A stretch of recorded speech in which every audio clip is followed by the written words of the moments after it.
27ویں آئینی ترمیم ایک ایسی ترمیم بن رہی ہے جس میں بے پناہ اختیار مل جائیں گے آرمی چیف کو، اور اس کے بعد ان کو کوئی پوچھ بھی نہیں سکے گا کہ ایسا تم نے کیسے کیا۔ اب خبر سامنے آ رہی ہے کہ امریکہ اس کے خلاف سامنے آنے جا رہا ہے۔ امریکہ کو اس ترمیم سے کیا خطرہ پیدا ہو گیا ہے؟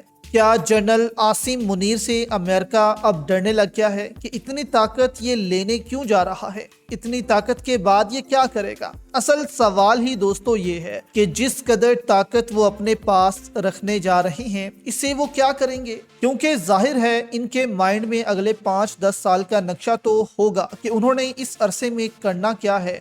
تو یہ آپ کے سامنے رکھتے ہیں کہ اصل میں امریکہ کو خطرہ کیا پیدا ہو گیا ہے۔ یہاں پر دوستو آپ دیکھ سکتے ہیں کہ عادل راجہ نے ایک ٹویٹ کیا ہے۔ عادل راجہ نے کہا کہ امریکی ذرائع کے مطابق ٹرمپ انتظامیہ افغانستان میں عاصم منیر کے رجیم چینج پلان کی حمایت نہیں کر رہی، بلکہ امریکی ڈیپ سٹیٹ اور پاکستانی فوج اسٹیبلشمنٹ کا گٹھ جوڑ یہ تاثر دینا چاہتا ہے، جس کے لیے شاید کچھ غیر قانونی سرگرمیوں سے حاصل شدہ بلیک فنڈز استعمال کیے جائیں گے۔ یعنی کہ ڈونلڈ ٹرمپ کی جو حکومت ہے انہوں نے فنڈز دینے سے انکار کر دیا ہے کہ ہم افغانستان میں رجیم چینج کے لیے کوئی فنڈ جاری نہیں کریں گے۔ یعنی کہ اپنی طاقت کو برقرار رکھنے کے لیے کچھ معاہدے کرنا بھی ضروری ہے تاکہ 4-5 سال یہ معاہدے جو ہیں وہ چلتے رہیں، پیسہ بھی آتا رہے۔ لیکن امریکہ کے خلاف کیونکہ دوستو امریکہ میں اب عوام کھڑی ہو چکی ہے، تو ڈونلڈ ٹرمپ کو بھی معلوم ہے کہ اگر میں اس وقت اپنی عوام کے لیے کچھ نہیں کر پایا، جمہوریت کے ساتھ نہ کھڑا ہوا، تو عوام مجھے نہیں چھوڑے گی۔ لیکن وہاں کی ڈیپ سٹیٹ یہ چاہتی ہے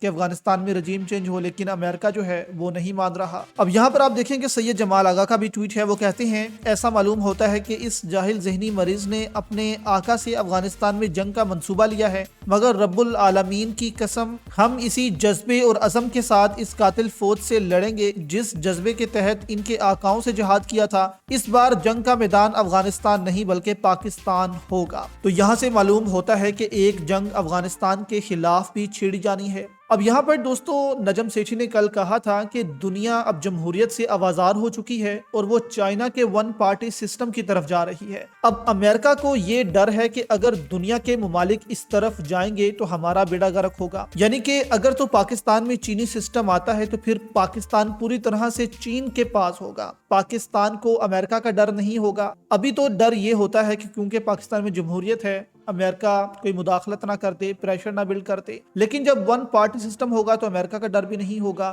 تو امریکہ کو صرف یہ ڈر ہے کہ اگر جنرل عاصم منیر کو اتنی طاقت مل جاتی ہے تو وہ چینی سسٹم یہاں پر نافذ نہ کر دے پاکستان میں، اور پوری طرح پھر چائنا کے کنٹرول میں نہ چلا جائے، ہماری بات ماننا چھوڑ دے، ہمیں معدنیات دینا چھوڑ دے۔ تو یہ ڈر جو ہے وہ امریکہ کو ہے، کیونکہ جمہوریت میں تو آپ بات چیت کر سکتے ہو لیکن ڈکٹیٹرشپ میں صرف ڈکٹیٹر کی چلتی ہے۔